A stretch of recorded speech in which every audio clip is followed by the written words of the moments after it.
আল্লাহ রাব্বুল আলামিন বলেছেন, মা ইয়ানতিকু আনিল হাওয়া ইন হুয়া ইল্লা ওয়াহয়ু ইউহা। আমার নবী নফসকে অনুসরণ করে, প্রবৃত্তিকে অনুসরণ করে কোনো কথা বলেন নাই। নবী যেটা বলেছেন সেটা হলো ওহী। আমি যা বলতে বলেছি নবী তাই বলেছেন। জোরে বলেন সুবহানাল্লাহ। এই কোরআনের ভিতরে রাসূলুল্লাহ একটা কথা নিজের মধ্য থেকে বানাইয়ের মধ্যে ঢুকায় দেন না, দিয়েছেন নাকি? রাসূলের নিজের কথা আছে এর মধ্যে? নাই, যে তা বুঝলাম কি করে? এইবার বোঝা গেল কোরআন শরীফ আমরা কতটুকুন পড়ি, কতটুকুন জানি। নাই, তা বুঝলাম কোরআনে সে কথা আছে। কোথায় আছে? এখানে তা আছে। আল্লাহ রাব্বুল আলামিন বলেছেন, ওয়ালাউ তাকাওয়ালা আলাইনা বা'দাল আকাওয়িল। নবী যদি নিজের থেকে কোনো কথা বানায়া এই কোরআনের ভিতরে আমার নামে যদি চালাই দিতেন, আমি আল্লাহ রাব্বুল আলামিন নবীজির ডান হাতকে চেপে ধরতাম, আর নবীর কণ্ঠ নালীকে আমি কেটে ফেলে দিতাম। নবীজি কোনো কথা বলেননি এই কোরআনের মধ্যে নিজের থেকে বানায়া। এটা আমার, এটা কার? আল্লাহ পাকের। চ্যালেঞ্জ। ১৫০০ বছর পার হয়ে গেছে, এই চ্যালেঞ্জের মোকাবেলা পৃথিবীর কেউ করতে পারে নাই। সুতরাং নবীর কথা হচ্ছে আল্লাহর কথা। নবীর কথা কার কথা? আল্লাহর কথা। নবীর হাদিস যেটা, ওহী হচ্ছে দুই প্রকার। ওহী কয় প্রকার? একটা হচ্ছে জলি, আর একটা হচ্ছে খফি। একটা হচ্ছে প্রকাশ্য ওহী, আর একটা গোপনীয় ওহী। প্রকাশ্য ওহী হচ্ছে কোরআন। প্রকাশ্য ওহী কি? আর গোপনীয় ওহী কি? হাদিস।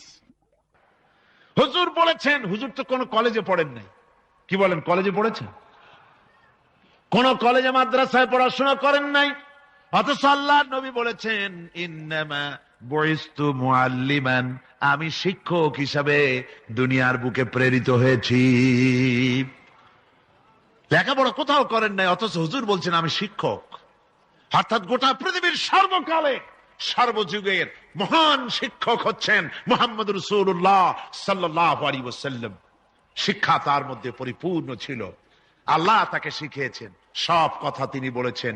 জ্ঞানের কোনো অভাব তার কাছে ছিল না। তবে হ্যাঁ, অনেকে বলে যে মুহাম্মদ সাল্লাল্লাহু আলাইহি ওয়াসাল্লাম হচ্ছেন সেই পুরানা মধ্যযুগীয় ব্যাপার স্যাপার।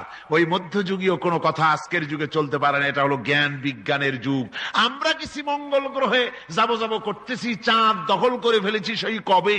চাঁদে পতাকা উড়ায় ফেলেছি, বাড়িঘর বানাবার জন্য ইট, সিমেন্ট, রড সবকিছু পাঠাবার ব্যবস্থা হচ্ছে চাঁদে। আর মঙ্গল গ্রহে তো আমরা যাব করছি।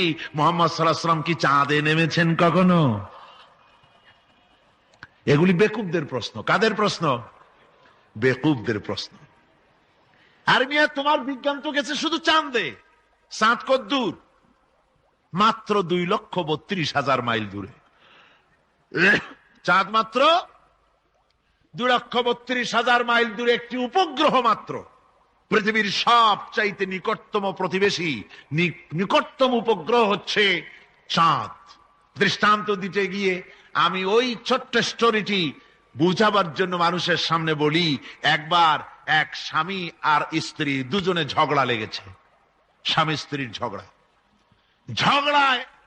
বেচারা স্বামী দুর্বল হয়ে গেছে। স্বামীর স্ত্রীর সামনে আর পেরে উঠছে না পারিয়া শেষ পর্যন্ত বলল, ঠিক আছে, তোমার মতো দাজ্জাল মার্কা বউর সাথে আমি আর থাকবো না, আমি চললাম। আমি এবার বিদেশেই চলে যাব, দেশেই থাকবো না। স্ত্রী কিছু বলতেছে না। স্বামী দেখে যে সন্ধ্যা পর্যন্ত স্ত্রী তাকে সাধেও না। মহা সমস্যা। বলেও বেচারা মুসিবতে পড়েছে, প্রেস্টিজ কনসার্ন হয়েছে, ইজ্জতের ব্যাপার। শেষ পর্যন্ত জায়নামাজ বালিশ টালিশ পেঁচাইয়া বিদেশের উদ্দেশ্যে নিজেকে তৈরি করে বারান্দায় নেমে বলল যে মাগরিবের রক্ত যখন হয়েই গেল, মাগরিবটা পড়ে নেই। মাগরিব পড়েছে, দোয়া তাসবিহ ইত্যাদি পড়ছে। দেখেনি স্ত্রীর পক্ষ থেকে কোনো কি দাওয়াত আসে যে আপনার যাইয়া কাম নাই। তো স্ত্রী বেচারাও বেচারিও বুঝে ফেলেছে তার স্বামীর দৌরত্ব কত দূর, সেই জন্য সেও আর কিছু ক্ষয় ঠয় না। এসা রক্ত যখন হয়ে গেছে তখন বিড় করে স্বামী বেচারা বলছে, মানুষ না কাউয়ার জাত, সন্ধ্যার আগে ছিলাম কোথায় আর এখন আসলাম কোথায়। বউ ঘরে বসে কয় যে বুঝছি, আর যাওয়া লাগবে না বিদেশে, ঘরের থেকে বারান্দায় নামি তুমি বলো মানুষ না কাউয়ের জাত, সন্ধ্যায় ছিলা কোথায় এখন নামছো কোথায়, তোমার আর বিদেশে যায় কাম নাই, তুমি ঘরে এসে মশারির মধ্যে ঢোকো। বুঝলেন? তো পৃথিবী থেকে মাত্র 2,32,000 মাইল দূরে চাঁদ, সেই চাঁদে অবতরণ করে বলছে মোহাম্মদ সাল্লাল্লাহু আলাইহি ওয়াসাল্লাম কি চাঁদে গেছে? আরে বেকুব, 2,32,000 মাইল দূরের চাঁদ নয়, 9,30,00,000 মাইল দূরের সূর্য নয়, কোটি কোটি সহস্র কোটি মাইল দূরের গ্যালাক্সি নয়, মিল্কি ওয়ে নয়, সমস্ত তারকারাজি গ্রহ পুঞ্জ সব কিছুকে পেরিয়ে গিয়ে 7 আকাশ ফুড়ে মুহাম্মদ সাল্লাল্লাহু আলাইহি সাল্লাম আরশে আজিম ভ্রমণ করেছেন, যা পৃথিবীর কোন বিজ্ঞানের পক্ষে সম্ভব নয়। সুতরাং মুহাম্মদ সাল্লাল্লাহু আলাইহি সাল্লাম সর্বকালের সর্বযুগের সব ব্যাপারে শ্রেষ্ঠ মহান ব্যক্তিত্ব। এরপরে আল্লাহ রাব্বুল আলামিন বলছেন, وَخَلَقْنَاكُمْ أَزْوَاجًا, আমি তোমাদের নারী এবং পুরুষের জোড়া পয়দা করেছি। অর্থাৎ এই পৃথিবীতে আল্লাহ রাব্বুল আলামিন মানুষের একটি সেক্স পয়দা করেন নাই, দুটি প্রকার করেছেন, একটি হচ্ছে নারী আর একটি পুরুষ। এই নারী আর পুরুষ আল্লাহ পাকের এটি একটি বিরাট কুদরত। এই নারী এবং পুরুষ সৃষ্টি করে পরস্পরের প্রতি আল্লাহ আকর্ষণ সৃষ্টি করেছেন, দুজনের একের প্রতি অপরের আকর্ষণ আল্লাহ পাক নিজেই সৃষ্টি করে দিয়েছেন। ওয়ামিন আয়াতিহি আন খালাকা লাকুম মিন আনফুসিকুম আজওয়াজান লিতাসকুনু ইলাইহা ওয়া জাআলা বাইনাকুম মাওয়াদ্দাতাও ওয়া রাহমা। আমার অনেক নিদর্শনাবলীর মধ্যে এটিও একটি নিদর্শন যে আমি তোমাদের থেকে তোমাদের স্ত্রীদেরকে তোমাদের জোড়া পয়দা করেছি।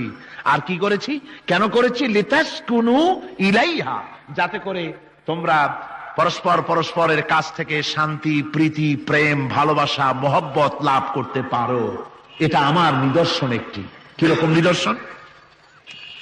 ভিন্ন পরিবেশে লালিতা পালিতা একটি মেয়ে ভিন্ন পরিবেশে লালিত পালিত একটি পুরুষের সঙ্গে যখন বিবাহ হয়ে যায়, আল্লাহ রাব্বুল আলামিন বলেন আমি তখন একের প্রতি অপরের মহব্বত আর ভালোবাসা আমি আল্লাহ তৈরি করে দেই। ওই মেয়েটি জানার কথা না, মেয়েটির বাড়ি হচ্ছে লংলা, শ্রীমঙ্গল, বিয়ে হয়েছে দিনাজপুর। দিনাজপুরের লোকেরা বোয়াল মাছ খায় না, কিন্তু এখানের লোকেরা বোয়াল মাছ খুব পছন্দ করে।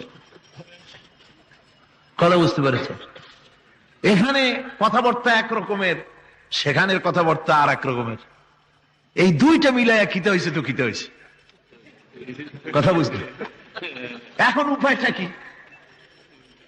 অথচ এই দুই স্বামী স্ত্রীর মধ্যে আল্লাহ পাক কি মহব্বত পয়দা করে দেন, একজন আর একজনের জন্য জীবন দিতে প্রস্তুত হয়ে যায়। সুবহানাল্লাহ পড়েন। আল্লাহ রাব্বুল আলামিন বলেন ওয়াজআলা বাইনাকুম মাওয়াদ্দাতান, প্রথমে তো ভালোবাসা সৃষ্টি করি, প্রেম সৃষ্টি করি। বিবাহ হওয়ার পর যে ভালোবাসা হয় বিশেষ উদ্দেশ্যকে সামনে রেখে ওই ভালোবাসা হয়। এরপরে যখন বয়স বাড়তে থাকে, যখন বার্ধক্য আসে, তখন ওই ভালোবাসাটা আর থাকে না যেটা ছিল প্রথম। সেটা আমি ওয়াজআলা বাইনাকুম মাওয়াদ্দাতান ওয়া রাহমা, মাওয়াদ্দা তখন রহমতে পরিণত হয়ে যায়। প্রথমে থাকে একটা প্রেম কেন্দ্রিক ভালোবাসা। পরবর্তী সময় যখন স্বামী বুড়ো হয়ে যায় আর স্ত্রী যখন বুড়ি হয়, তখন আল্লাহ পাক বলেন আমি উভয়ের মধ্যে সহৃদয়তা, করুণার সৃষ্টি করে দেই। পরস্পরের প্রতি আকর্ষণ তখন আরো বাড়িয়ে দেই। একজন আর একজন ছাড়া চলে না, বুড়ার বুড়ি ছাড়া উপায় থাকে না। ঘরের মধ্যে ফ্রিজ আছে, কালার টিভি আছে, তারপরে সুন্দর বিছানাপত্র আছে, কোন জিনিসের অভাব নাই বুড়ার। হঠাৎ করে বুড়ি একদিন মারা গেল। বুড়ায় কয়, আমি গৃহশূন্য হয়ে গেছি, সব আছে তারপরেও যে গৃহশূন্য হয়ে গেছি, তার মানে গৃহের প্রাণটাই চলে গেছে। বুড়া বয়সে সন্তান খোঁজ খবর নেয় না, সন্তানের বউ খোঁজ খবর নেয় না। বুড়ার গরম পানিটা, উজুর পানিটা, তার খাবারটা, তার পানটা, তার যা প্রয়োজন বুড়ি সব এগিয়ে নিয়ে আসে। আর বুড়াও বুড়ির জন্য তখন প্রথম জীবনের চাইতে আরো বেশি মহব্বত বাড়ে, বুড়ির দিকে খোঁজ খবর আরো বেশি করে নেয়। ঠিক কিনা কন? বুঝবেন যারা বুড়া আর বুড়ি আছেন। আল্লাহ পাক বলেন এটা আমি করি। কে বলছেন এ কথা? আল্লাহ পাক বলছেন আমি করি। এ মহব্বত আল্লাহর দান। দেখুন রাসূল করিম সাল্লাল্লাহু আলাইহি ওয়াসাল্লামের ঘরে দৌলত ছিল না, কিন্তু মহব্বত দিয়ে ঘরটা ভরা ছিল। সুবহানাল্লাহ ওয়া বিহামদি। দৌলত ছিল না, মহব্বত দিয়ে ভরা ছিল। হযরত আয়েশা সিদ্দিকা রাদিয়াল্লাহু তাআলা আনহা বলেছেন, আমি গ্লাসে পানি পান করে রেখে দেওয়ার পর রাসূলুল্লাহ গ্লাসটা হাতে নিয়ে আমি যেখানে ঠোঁট লাগিয়ে পানি পান করেছি, আল্লাহ নবী ওইখানেই ঠোঁট লাগায়া পানি পান করতেন। মুহাব্বত। হযরত আয়েশা বলেন, আমি গোশত খেয়ে হাড্ডি খেয়ে হাতে ধরে রেখেছি, খাবো বা রাখবো, আল্লাহ নবী তখন আমার হাতের থেকে গোশত বা হাড্ডিটা আমার হাত থেকে নিয়ে আমি গোশতের যে অংশে কামড় দিয়েছি রাসূলুল্লাহ সেখানে মুখ লাগিয়ে খেতেন। দৌলত ছিল না হুজুরের ঘরে এক ফোঁটাও, কিন্তু মহব্বত ছিল ঘরটা ভরা। হযরত আয়েশা বলেছেন, রাসূলুল্লাহ কাজ করে কষ্ট করে ঘরের ভিতরে ফিরে যখন দেখেছেন রান্না বান্না সারা হয় নাই, হুজুর ক্ষুধার্ত অথচ আমার রান্না শেষ হয় নাই, নবীজি রাগ করেন নাই, অসন্তুষ্ট হন নাই, ভুরু কুঞ্চিত করেন নাই, চোখ গরম করেন নাই, বরং আমার কাছে বসে রান্না বান্নায় আমাকে আল্লাহর নবী বিশ্ব নবী মুহাম্মদ রাসূলুল্লাহ সাল্লাল্লাহু আলাইহি ওয়াসাল্লাম আমাকে সহযোগিতা করেছেন। স্বামী স্ত্রীর ভালোবাসা হচ্ছে স্বর্গীয় নিয়ামত, জান্নাতের নিয়ামত। সুবহানাল্লাহ পড়েন। যেই ঘরে স্বামী আর স্ত্রীর মধ্যে সাপ আর বেজির সম্পর্ক, দাঁড় কুমড়োর সম্পর্ক, এই ঘরটা যতই বিদেশি আধুনিক সৌন্দর্যের উপকরণ আদি দিয়ে ভরপুর থাকুক না কেন, এই ঘরটা, এই বিল্ডিংটা জাহান্নামের টুকরা। ঠিক না? আর স্বামী স্ত্রীর যদি ভালোবাসা থাকে, তাহলে ঘরটা যদি কুড়ে ঘর হয়, তারপরেও সে ঘরটা হচ্ছে একটা জান্নাতের টুকরা। অনেক স্ত্রী আছে স্বামীর সাথে মহব্বত নাই, উল্টো পাল্টা কারবার। ওই রকম এক স্বামীর কাছে খবর আসছে যে আপনি তো এই গ্রামের মাতবাড়ি করেন, বিচার আচার করতেছেন, আপনার বউ তো গোসল করতে গিয়ে পড়ে গেছে নদীর মধ্যে। তো লোকটা দৌড় দিয়েছে, দৌড়ে গেছে, যায় কয় যে কোন জায়গায় পড়ছে, কয় যে এইখানে পড়ছে। লোকটা তখন জোয়ারের পানি যাচ্ছিল এইদিকে, লোকটা দৌড় দিছে উল্টা দিকে। লোকেরা কয় যে মিয়া তোমার বউ পড়েছে এইখান থেকে জোয়ারের পানি এদিকে যায়, তুমি উল্টা দৌড়াও কেন? মাতবার বলছে যে দেখো এটা হচ্ছে আমাদের ইন্টারনাল অ্যাফেয়ার্স, এটা বুঝবা না। এই স্ত্রী সারাটি জীবন আমার উল্টা চলেছে। আমি যদি বলেছি 100, সে বলেছে 335। আমি যদি বলেছি এখন দিনের 12টা, সে বলেছে এখন রাত 3:35। সম্পূর্ণ উল্টা সারা জীবন যে চলেছে। সে যে নদীতে পড়ে জোয়ারে গেছে আমি তা বিশ্বাস করি না, উল্টাই গেছে। এই রকমের এক শ্রেণী আছে, স্বামী উল্টা থাকে, স্ত্রী উল্টা থাকে, এরকমও হয়। সুতরাং স্বামী এবং স্ত্রীর মধ্যে মহব্বত আর ভালোবাসা এটি মাবুদের একটি বিরাট নিয়ামত। অন্যের স্ত্রীর দিকে তাকালে কাম ভরে, খারাপ নজরে তাকালে জেনার গুনাহ হবে। হাত দিয়া ধরলে কাম ভাবে জেনার গুনাহ হবে। কিন্তু কোন স্বামী যদি তার স্ত্রীর দিকে প্রেম ভরে ভালোবাসা ভরে তাকায়, আর স্ত্রীর হাতকে প্রেম আর ভালোবাসার সাথে যদি স্ত্রীর হস্ত ধারণ করে, কিতাবে এসেছে স্বামী এবং স্ত্রীর উভয়ের সগীরা গুনাহ আল্লাহ রাব্বুল আলামিন মাফ করে দেন। আল্লাহ পাক বলছেন আমি তোমাদের থেকে তোমাদের জোড়া, তোমাদের স্ত্রীদেরকে পয়দা করেছি এবং পরস্পর পরস্পরের প্রতি ভালোবাসা এবং মহব্বত সৃষ্টি করে দিয়েছি। আজকে কথা উঠেছে সমাজে, আজকে কথা উঠেছে নারীর অধিকার নিয়ে। বলা হচ্ছে ইসলাম নারীর অধিকার ক্ষুণ্ণ করেছে, বলে না? বলে কিনা বলেন? আমাদের দেশে এই জন্য নারী পক্ষ, নারী সমাজ, নারী আন্দোলন পরিষদ, তারপরে এরকম অনেক আন্দোলন তারা বানিয়েছে। আর পত্র পত্রিকায় নানান রকমের ইসলাম সম্পর্কে তারা লিখছে। একটা পত্রিকা আজকে সকালে আমাকে একজন দিল, তার মধ্যে লিখেছে, হাদিসের বরাত দিয়েছে, তার মধ্যে লিখছে যে রাসূলুল্লাহ বলেছেন পৃথিবীর সব কিছু হচ্ছে ভোগের সামগ্রী, সেই ভোগের মধ্যে উত্তম ভোগের সামগ্রী হচ্ছে নারী। নাউজুবিল্লাহি মিন যালিক, এমন কথা রাসূলুল্লাহ বলেন নাই। হাদিসের নাম দিয়া তারপরে হুজুর যা বলেন নাই সেই সব কথা বলে বলে নারীদেরকে ইসলামের প্রতি বীতশ্রদ্ধ করাবার জন্য চেষ্টা চালানো হচ্ছে। অথচ নারীদের ব্যাপারে মুহাম্মদ সাল্লাল্লাহু আলাইহি ওয়াসাল্লাম সবচাইতে উত্তম কথা বলেছেন। এত সুন্দর কথা পৃথিবীতে আর কেউ বলে নাই, আর কেউ বলে নাই। নারী আজ অধঃপাতিতা, নির্যাতিতা। এই নির্যাতন থেকে, অধঃপতন থেকে নারীকে কে রক্ষা করতে পারে? ইসলাম। জোরে বলেন, কে পারে? কেবলমাত্র ইসলাম পারে, আর কেউ পারে না। নারী যখন তাদেরকে মেয়ে হয়েছে শোনা মাত্র তার বাপ তাকে মাটির নিচে পুঁতে রাখত, আছাড় মেরে মেরে ফেলে দিত। যখন তাদেরকে কবর দিয়ে দিত জীবিত অবস্থায়, সেই সময় রাসূলুল্লাহ এসে নারীদের সম্মান দিলেন, মর্যাদা দিলেন। রাসূলুল্লাহ বললেন, আমার কাছে তিনটা জিনিস প্রিয়, একটি হচ্ছে নামাজ, একটি হচ্ছে সুগন্ধি, আর একটা হচ্ছে স্ত্রী। নারীর যখন কোনো মর্যাদা নাই তখন নারীর মর্যাদা হুজুর দিলেন। যখন কন্যা সন্তান হওয়া আভিজাত্যের বিপরীত, কন্যা সন্তান হওয়া পুরুষের জন্য একটা অপমানকর। এখন আমাদের সমাজেও আছে, স্ত্রী গর্ভবতী হয়েছে, বন্ধুদের কাছে বলে ফেলেছে আগেই, সন্তান হয়ে গেছে কিন্তু কোনো খোঁজ খবর নাই। বন্ধুরা একদিন হঠাৎ জিজ্ঞেস করে, তোমার স্ত্রী গর্ভবতী হয়েছে? তারপরে তা তো অনেক দিনের কথা, কি হইল তা তো বললা না। কয় যে আশা তো করছিলাম হবে ছেলে, কিন্তু হয়েছে মেয়ে, সেই জন্য আর টেলিফোন করা, খবর দেওয়া জরুরত বোধ করিনি। আছে না এমন? আছে। আবার বারবার মেয়ে হয় বলে আমাদের দেশে তালাকের ঘটনা পর্যন্ত আছে। বারবার মেয়ে হয়, ছেলে হয় না মোটেও, তালাক দিয়ে দেয়। আচ্ছা, ওই মেয়েটারই, ওই স্ত্রীরই যদি এখানে হাত থাকে ছেলে বা মেয়ে হওয়ার ব্যাপারে, মানুষের যদি হাত থাকে, তাহলে দায়ী শুধু স্ত্রী হতে যাবে কেন? পুরুষ তুমিও তো দায়ী তাহলে।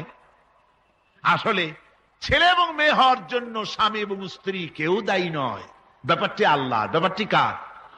আল্লাহ রাব্বুল আলামিন বলেছেন, আমি যাকে খুশি কন্যা দান করি, যাকে খুশি শুধু ছেলে দান করি, যাকে খুশি তারে ছেলেও দেই, মেয়েও দেই, আর যাকে খুশি আমি কিছুই দেই না। এ সবটাই আমার হাত। সুতরাং রাসূল পাক সাল্লাল্লাহু আলাইহি ওয়াসাল্লাম বলেছেন, খবরদার মেয়েদের বাপকে, মেয়ের বাপকে গালি দিও না। বারবার মেয়ে হয় বলে অনেকে মেয়ের বাপকে গালি দেয়, তাচ্ছিল্য করে, টিটকারি করে। হুজুর বলেছেন, মেয়ের বাপকে বিদ্রুপ করো না, গালি দিও না, যেহেতু আমি মুহাম্মদ সাল্লাল্লাহু আলাইহি ওয়াসাল্লাম মেয়েদের বাপ। রাসূল পাক সাল্লাল্লাহু আলাইহি ওয়াসাল্লাম বলেছেন, যে ঘরে একটা কন্যা সন্তান জন্মগ্রহণ করে, যে ঘরের ভিতরে একটি কন্যা সন্তান জন্মগ্রহণ করে, ওই ঘরের ভিতরে আল্লাহ রাব্বুল আলামিনের রহমতের ফেরেশতা ঢুকে সালাম দেয় আর বলে, আসসালামু আলাইকুম ইয়া আহলাল বাইত, হে ঘরের মালিকেরা, তোমাদের উপরে আল্লাহর রহমত বর্ষিত হোক। রহমতের ফেরেশতারা ঘরের ভিতরে প্রবেশ করে কন্যা সন্তানটির মাথার উপরে হাত বুলায় আর বলতে থাকে, এই দুর্বল দেহ একটি দুর্বল দেহের ভেতর থেকে বেরিয়ে এসেছে। এই কন্যা সন্তানটিকে যে লালন পালন করবে, আল্লাহ রাব্বুল আলামিন তাকে শান্তিতে রাখবেন। রাসূল পাক সাল্লাল্লাহু আলাইহি ওয়াসাল্লামের কাছে একজন এসে বলছে, ইয়া রাসূলুল্লাহ, আমার এক মেয়ে। হুজুর কয়, তোমার এক বেহেশত। আর একজন কয়, হুজুর আমার দুই মেয়ে। কয়, তোমার দুই বেহেশত। এরকম হাদিস আছে নাকি যে একজনে বললো আমার এক ছেলে, আর হুজুর বলছেন তোমার এক বেহেশত? আছে এমন? সুতরাং মেয়েকে কি মর্যাদা দিয়েছে ইসলাম। রাসূলুল্লাহ বললেন, যার তিনটি মেয়ে আছে আর ওই তিনটি মেয়েকে আদব শিক্ষা দিয়েছে, তারবিয়াত শিক্ষা দিয়েছে, দিন শিক্ষা দিয়েছে, স্নেহ করে স্নেহ দিয়ে লালন পালন করেছে, তারপরে সৎ পাত্রস্থ করেছে ওই মেয়ের লালন পালনকারী মাতা পিতা। আর আমি মুহাম্মদ সাল্লাল্লাহু আলাইহি ওয়াসাল্লাম কিয়ামতের দিন একই জান্নাতে পাশাপাশি অবস্থান করব। সুবহানাল্লাহ ওয়া বিহামদিহি। মেয়ের ব্যাপারে রাসূলুল্লাহ এত কথা বলেছেন, নারীদের ব্যাপারে এত কথা বলেছেন। হুজুর বলেছেন তোমরা যখন সফরে যাবে, সফর থেকে আসার সময় আমরা অনেকে হাদিয়া তোহবা নিয়ে আসি, জামা কাপড় মিষ্টি চকলেট ইত্যাদি আমরা নিয়ে আসি, আনি না? কি বলেন, আনি না? আল্লাহর নবী বলেছেন বাইরের থেকে, সফর থেকে, বাজার থেকে হাদিয়া তোহফা ঘরের জন্য জানবে, এনে যখন তোমরা তা দেওয়া শুরু করবে, সর্বপ্রথম মেয়ে থেকে দেওয়া শুরু করবে। মেয়েকে আগে দাও। হুজুর সাল্লাল্লাহু আলাইহি ওয়াসাল্লাম তার কলিজার টুকরা মেয়ে ফাতেমাকে মহব্বত করতেন, এত মহব্বত করতেন, কোন দিকে যাওয়ার আগে সকলের সঙ্গে দেখা করে শেষে দেখা করতেন হযরত ফাতেমার সঙ্গে। আবার সফর থেকে ফিরে এসে সর্বপ্রথম তিনি দেখা করতেন হযরত ফাতেমা রাদিয়াল্লাহু তাআলা আনহার সঙ্গে। একবার হযরত আলী এবং হযরত ফাতেমার মধ্যে মনোমালিন্য হলো, হুজুরের মুখটা মলিন হয়ে গেল, রাসূল পাকের মুখ মলিন হয়ে গেল। হুজুর সাল্লাল্লাহু আলাইহি ওয়াসাল্লাম ঘরের মধ্যে প্রবেশ করলেন, হযরত আলীর ঘরে হযরত ফাতেমা এবং আলীকে এক জায়গায় বসালেন। কিছুক্ষণ পর হুজুর বেরিয়ে এলেন, হুজুরের মুখে হাসি। সাহাবায়ে কেরাম বললেন, হুজুর একটু আগে আপনার মুখ মলিন দেখেছি, এখন খুব উৎফুল্ল মনে হচ্ছে। হুজুর বলছেন আমি তাদের মধ্যে মনোমালিন্যটা দূর করে দিয়ে এসেছি। ফাতেমা আমার কলিজার টুকরা, যে ফাতেমাকে ব্যথা দেয় সে আমি মুহাম্মদ সাল্লাল্লাহু আলাইহি ওয়াসাল্লামকে ব্যথা দেয়। রাসূল পাক সাল্লাল্লাহু আলাইহি ওয়াসাল্লাম কন্যাদেরকে এভাবে মর্যাদার কথা বলেছেন। এই কন্যা আস্তে আস্তে যখন বড় হয়ে যায়, যখন বধূ হয়, বধূ হিসেবে তার মর্যাদা ইসলাম কতখানি দিয়েছে, রাসূল পাক সাল্লাল্লাহু আলাইহি ওয়াসাল্লাম কতখানি দিয়েছেন আপনারা লক্ষ্য করেন। হাদিস শরীফ পড়া নাই, জানা নাই বলে আজকে এক শ্রেণীর নারীরা তারা কমিউনিস্টদের খপ্পরে পড়ে, সমাজতন্ত্রের খপ্পরে পড়ে, নাস্তিকদের খপ্পরে পড়ে গোটা মহিলা সমাজকে চেষ্টা করতেছে ইসলাম থেকে দূরে সরাবার জন্য। ঠিক কিনা কও?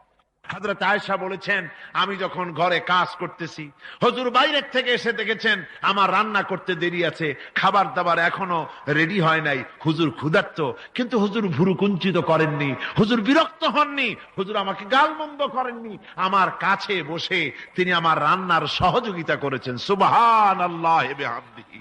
জোরে বলেন সুবহানাল্লাহি ওয়া বিহামদিহি।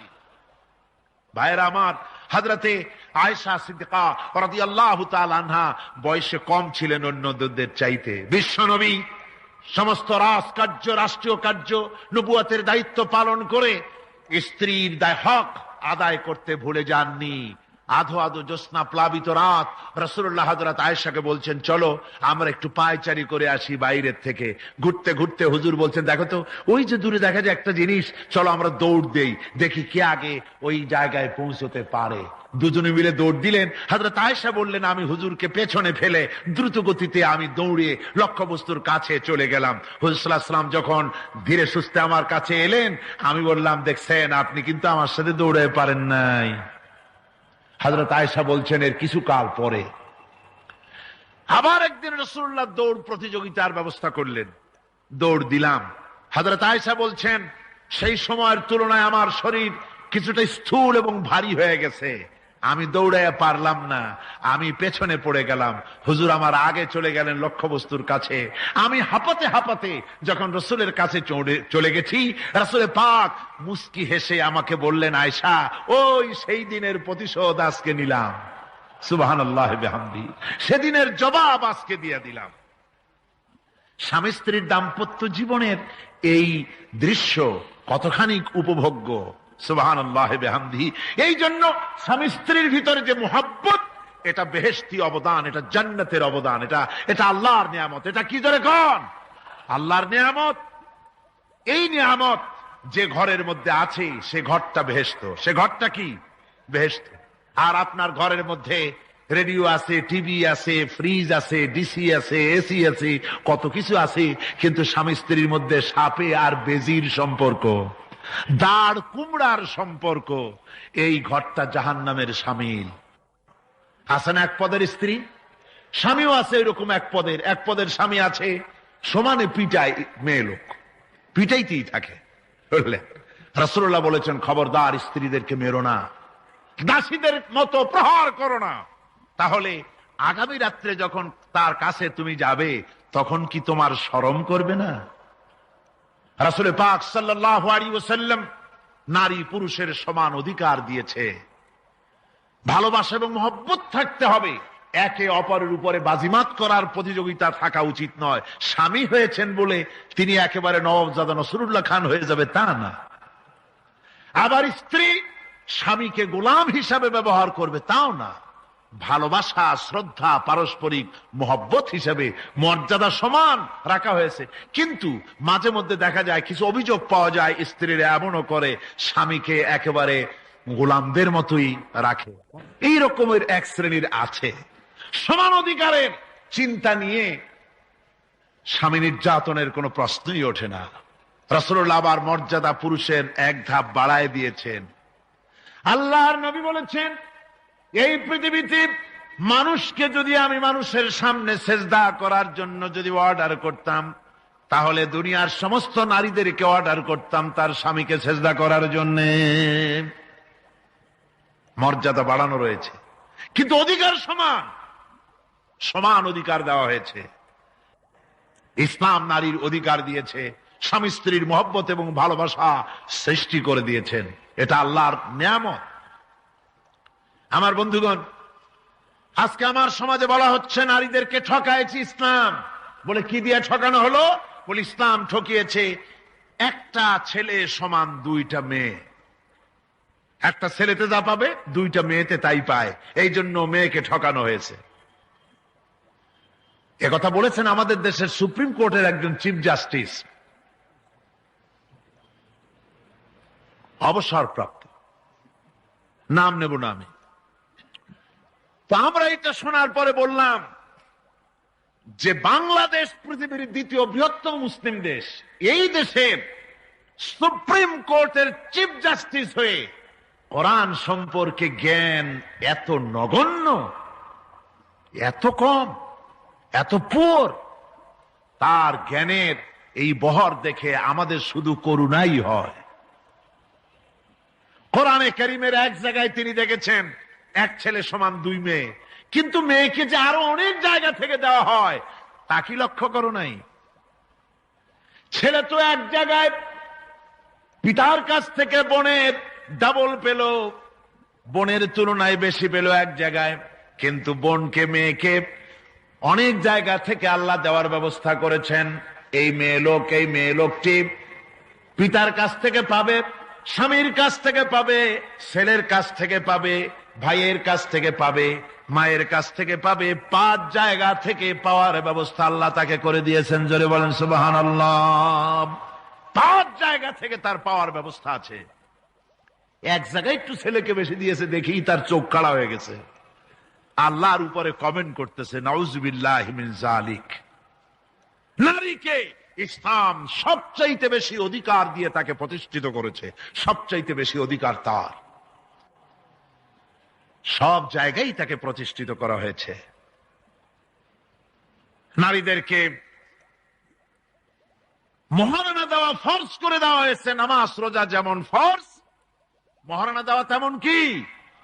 সেই মহারণা আজকাল বাঁধা হয়, বিশেষ করে রাজধানীতে, শহর সমূহে মহারণা বাঁধে। যত বেশি টাকা ততই সুনাম নাকি হয়। সেই জন্য জিজ্ঞেস করা হয়, মেয়ের বিয়েতে মহারণা কত হলো? কয় মহারণা হচ্ছে 5,73,793 টাকা 75 পয়সা। বাবা, আদায় করে না কিন্তু মোটেও, ফাঁকি দেওয়ার ব্যবস্থা সব। সোনা দিলাম এত, খাওয়াইলাম এত, বাকি সব ইদিক সেদিক। মনে রাখবেন মুসলমানেরা, মহারণা দেওয়া নামাজ রোজার মতোই অবশ্য পালনীয় একটি কর্তব্য আল্লাহ রাব্বুল আলামিন করে দিয়েছেন। কোন স্বামী যদি মহারণা ধার্য করার পর যদি আদায় না করেন, স্ত্রী যদি স্বেচ্ছায় মহারণার টাকা মাফ না করে দেয়, তাহলে কিয়ামতের দিন ওই স্বামীকে আল্লাহর দরবারে জেনাকারের কাতারে দাঁড়াতে হবে।